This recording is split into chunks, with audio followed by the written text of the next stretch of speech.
Welcome to the Board of Educational Research and Development, SWAT.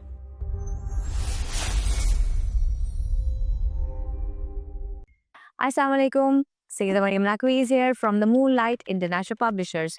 मोहतरम वालिदैन, कैसे हैं आप सब? जैसा कि आज बच्चे को हमने क्या पढ़ाया, हर्फ पे पढ़ाया, पे की आवाज और पे लिखना भी सिखाया. नीचे जाए, लाइन पे लेटाए, ऊपर आए, पे के नीचे 3 नुक्ते लगाए. नीचे जाए, लाइन पे लेटाए, ऊपर आए, पे के नीचे 3 नुक्ते लगाए. पे पे कहता है प परिंदा, प पत्ता, प पंखा, प पेंसिल. लेकिन जब आप घर में गर्मा गर्म पकोड़े बनाए तो बच्चे को सिखाएं पे प यानी पकोड़े. और पानी पीते वक्त बच्चे को बताएं पे प पानी. ओके.